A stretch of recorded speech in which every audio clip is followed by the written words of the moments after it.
parasse de fazer um grande saco, onde ele joga tudo ali para dentro, mexe e puxa o que ele quer, a hora que ele quer. Não importa se ele está em 2009, não importa se ele está no PPCI de 2009, não importa se ele está no alvará da prefeitura expedida antes da entrada do Kiko, não importa. Eles dizem, esta casa era uma ratoeira.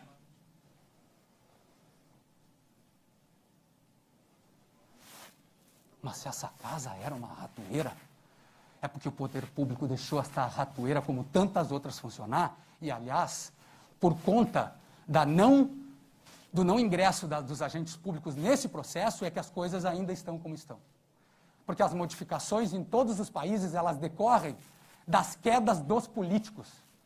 A transformação pela política aconteceria, nesse caso, se nós tivéssemos aqui Cromagnon, com os agentes públicos dentro do processo. Foram processados. Qual é a minha defesa?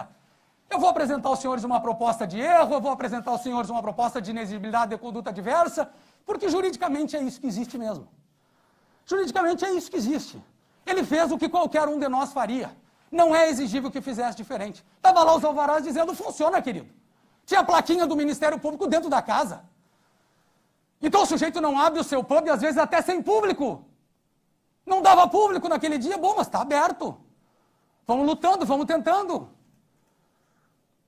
E aí um bombeiro é condenado porque fez uma fraude inserindo o cálculo populacional depois do acidente. Mas o Ministério Público quer que ele responda por superlotação. E ficam fazendo cálculos se 800 é superlotado, se 700 não é lotado, se 450 é lotado. Mas só um pouquinho, gente, não havia essa discussão antes de 27 de janeiro.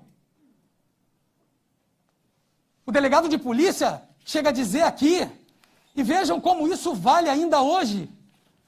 Não bastasse o documento que lhe foi entregue por fiscais, segundo Miguel Ângelo Caetano Passini, não tinha anexo. Alegou que as sugestões apresentadas eram muito genéricas. Faça uma força-tarefa nas casas noturnas de Santa Maria. Não, era genérico. Negou ter ordenado que um fiscal retirasse postagens do Facebook a esse respeito. Curioso, contudo, é que após o incêndio na Boate Kiss, Miguel Caetano Passini, ainda que por provocação do Ministério Público e da Polícia Civil, fez em poucos dias o que nunca havia feito nos 10 meses em que é secretário de Controle de Mobilidade Urbana. Vocês viram isso, esse espetáculo, né? E fotos, e gente com forças-tarefas, Ministério Público. O Ministério Público ainda fechou uma casa ainda há pouco esses dias. Mas teve que acontecer o acidente, para todo mundo se dar conta de tudo. Então, está posta essa tese para as senhoras e aos senhores, o magistrado vai explicar, nós combinamos, e a lei determina que depois das falas se discute os quesitos, serão propostas, perguntas feitas, né? Mas é importante que saibam que a consequência disso é a absolvição. E não tenham medo, não tenham medo. Não passaram esse tempo todo aqui para temer a ameaça de Ministério Público, de que vai pegar mal, de que não vai ser bom, veja bem, vocês vão ser mal vistos, imagina, depois vão ser cobrados. Isso é a coisa mais terrível que se pode fazer com alguém que vai julgar. Impor medo de julgamento da opinião pública. Como assim? Ninguém nem nunca vai saber o que vocês votaram. Nunca se tem como saber, porque o magistrado só apura 4 votos. Essa é a segurança do júri. Ou seja, eu odeio aquelas coisas que os alunos perguntam muito, Jader, tu gosta mais de homem ou de mulher? E eu respondo, eu gosto dos dois. Não, mas como jurado? Não, como jurado eu gosto de pessoas sérias. Mas não tem como saber se as pessoas são sérias. É verdade? Então parem com essa balela de que se escolhe jurado por isso ou por aquilo. Senhores e a senhora podem votar como quiser, ninguém nunca vai saber. Se deu 4-3, se deu 5-2, ninguém vai saber o voto. Portanto, é o corpo, e é por isso que são 7, e é por isso que é a sala secreta. Não caiam nessa de ficar com medo da represália de quem quer que seja. A tese é essa. A tese é essa. A tese é a exclusão do dolo eventual. Elisandro não assumiu o risco de produzir o resultado, porque não imaginava, assim como o promotor não imaginava, como o coronel Gerson não imaginava. Todos vieram aqui, mas não vieram como réus e disseram a gente não imaginava. Mas isso não vale para o Elisandro. Quantos anos tu tinha? 29 anos, né, Alessandro? 29 anos! O cara sai lá da Vila Paupega, sem pai, vende tudo que pode ali junto para dar uma comidinha para a mãe, que às vezes vai trabalhar com fome. Aí o cara ajuda em casa, faz o que pode, conhece o pai. Puta, o pai é rico. Que bom, estamos feito. Mãe, estamos feito. Que estamos feito o quê? Trabalhou sempre e levou a vida dele. O pai ajudou às vezes? Possivelmente tem ajudado. Possivelmente tem ajudado, mas e daí? Ele é milionário dos milhões? Não, vai conhecer quem é o Kiko. Da Vila Paupega até chegar e ter uma bote, e essa bote ser uma bote tão importante na cidade, que despertou a atenção de um investidor, sim. Mas olha que esperto, ele tentou primeiro comprar uma outra bote. O cara disse, tá, eu te vendo. Não, eu não quero uma bote para eu administrar. Eu quero uma bote para investir. Se fosse para administrar, eu comprava, montava uma bote sozinho. Achou o Kiko. E que baita negócio seria. Se não tivesse incendiado a Boate Kiss, ninguém segurava esses dois. Porque tinha o experiente e tinha o enlouquecido, vitaminado, desesperado. Ele é intenso demais. É intenso demais. Trabalha como um demônio. É uma fera. Ele é uma fera para trabalhar. Então juntou o perfeito. E o Mauro o que fez? Comprou passagem para o exterior. Deixa esse guri trabalhar. Vou curtir a minha família, minhas filhas, a minha mulher. Eu tenho agora um cara que trabalha. Isso é investimento. Melhor que bolsa. E ainda, sabe o quê? Ainda vai lá e bebe junto e brinca na boate à noite. Como frequentador. Mas que coisa boa. A minha tese é essa. Minha tese é essa, mas eu deixo as teses todas com vocês e agora eu enfrento a partir dessa frase, que para mim vai marcar esse júri, que se acreditava na sorte. Sim, se acreditava. Se acreditava. Eu já fiz evento, eu tenho uma escola que faz evento, é um desespero do início ao fim. É um desespero do início ao fim. Será que está tudo certo? Será que está todo mundo bem? Será que vai dar tudo certo? Será que não vai acontecer nada? Será que vai dar tudo bem? Eu não vou contar detalhes do que eu já passei nos eventos da minha escola, porque não está nos autos. Mas a gente fica o tempo inteiro, e aí vem aquela sensação que eu conversava com o Kiko, que é assim, ó, terminou, e a gente pensa, deu tudo certo. Mas o que aconteceu com ele? Não, é que ele fez um evento de 2 dias e deu tudo certo. Isso é querer o bem. Isso é querer fazer as coisas todas certas. É querer que tudo saia bem. E torcendo até o final que dê tudo bem. Como ele queria terminar dia 27 de janeiro. Todos eles.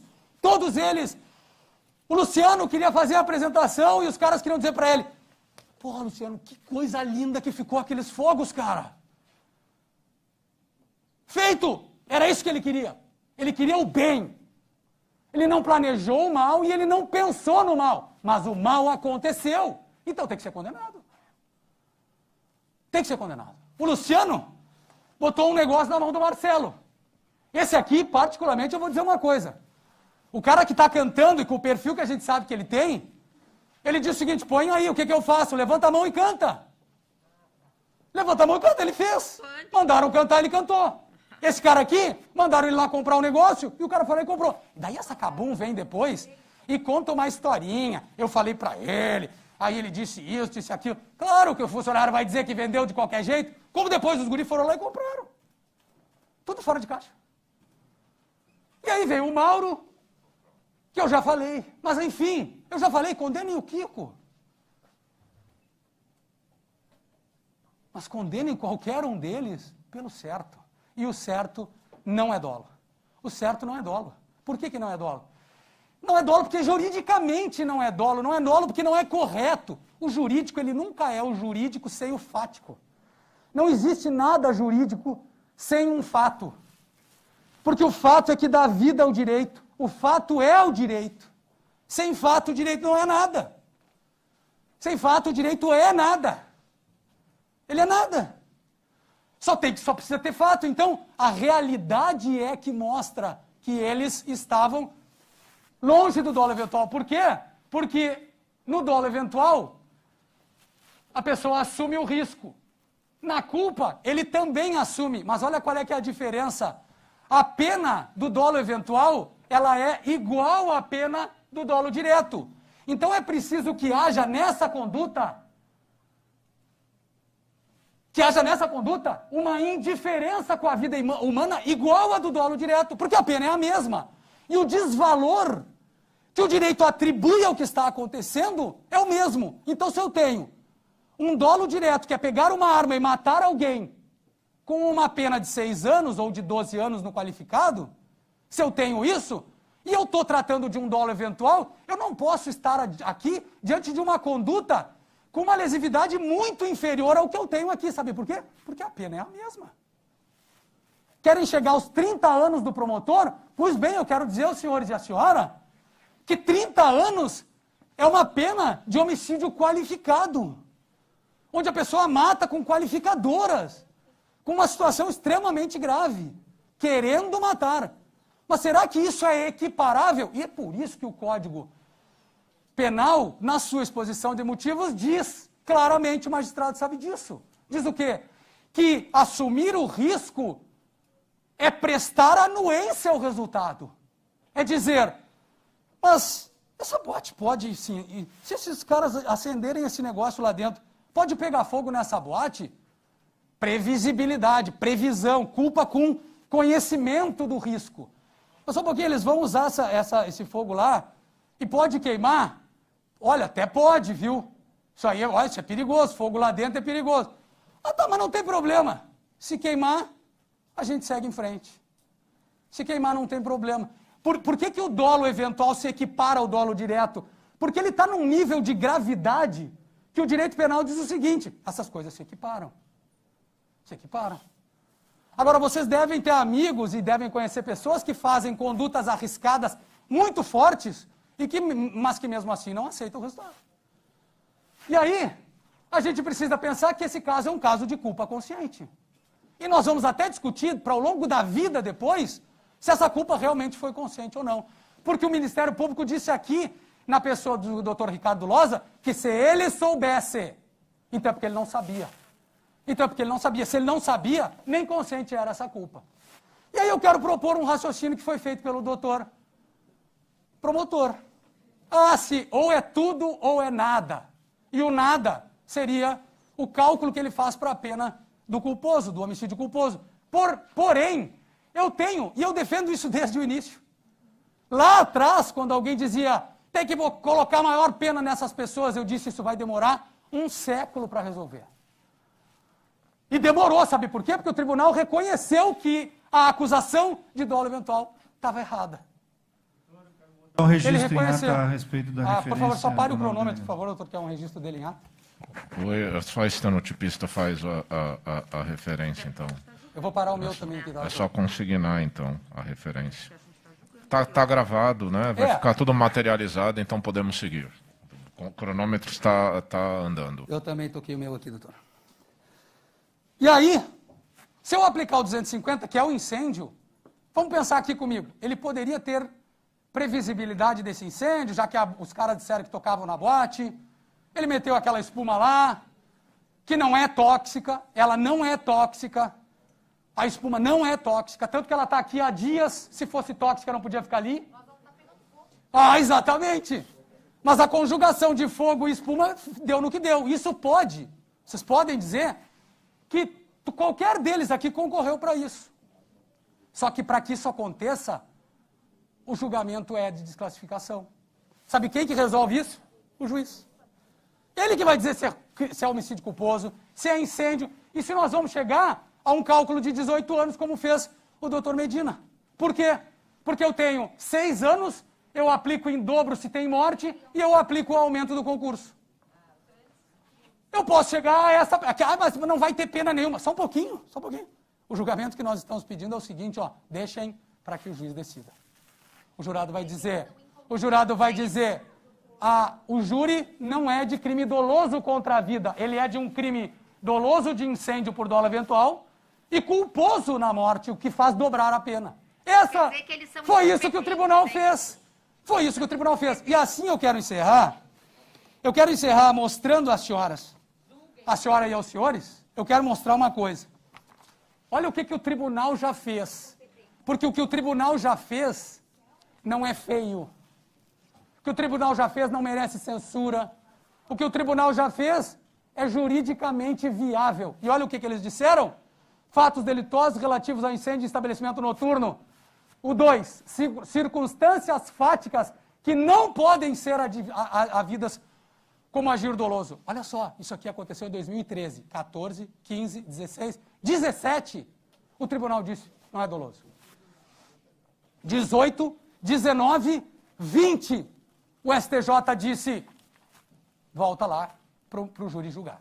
E aí, nós estamos aqui agora, mas eu posso dizer isso.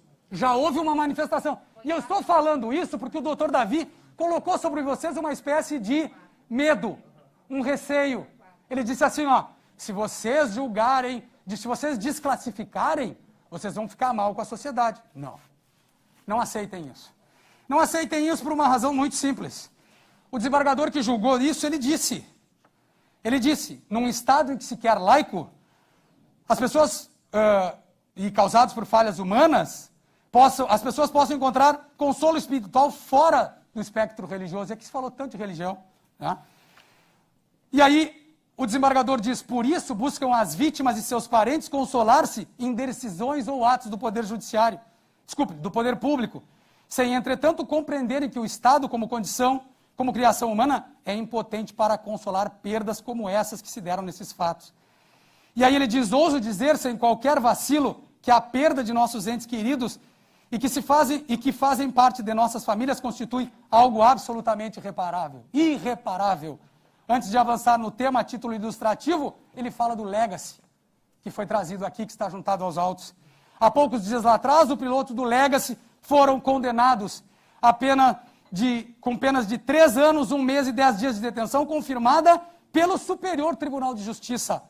Quiseram os pilotos do Legacy matar os passageiros do avião da Gol? Assumiram o risco de produzir suas mortes, a configurar homicídio doloso? Pretendiam se suicidar junto? Não. Não, diz o desembargador. Foi esse o veredito confirmado nos termos da lei pelo Superior Tribunal de Justiça. Não tenham medo de fazer a desclassificação. Não tenham medo. Eu já mostrei todos os países que fizeram isso. E aí, para terminar... 1 minuto. Para terminar, ele afasta as doutrinas estrangeiras e diz... O nosso código ensina que assumir o risco é algo mais do que ter consciência de correr o risco. É, em verdade, consentir previamente no resultado que vem eventualmente a ocorrer. Com isso, seguindo as proposições da exposição de motivos, diz o mestre que o dolo eventual é plenamente equiparado ao dolo, de acordo com a lei penal em vigor. Além disso, todas as circunstâncias fáticas elencadas no voto vencido, todas elas, estão despidas de elementos indicativos da existência de dolo quanto ao resultado, referente a fogo de artifício, ambiente impróprio, superlotação e tudo mais. Ao contrário, ditas circunstâncias sobre permitirem com segurança a exclusão do dolo, podem indicar culpa em sentido estrito. Culpa estrito sensu, o que deve ser examinado pela autoridade competente. É só isso que a defesa pede. Que a senhora e que os senhores admitam aquilo que o próprio tribunal e que os tribunais superiores têm admitido. Afastem o dolo eventual e entreguem a um magistrado para o julgamento. Muito obrigado. Tempo encerrado, muito obrigado. Eu agradeço a todos. Antes de irmos para a sala secreta, questões concernentes aos quesitos que precisamos resolver. O artigo 484 do Código de Processo Penal refere... agora sim eu peço que a estenotipia tome nota. O artigo 484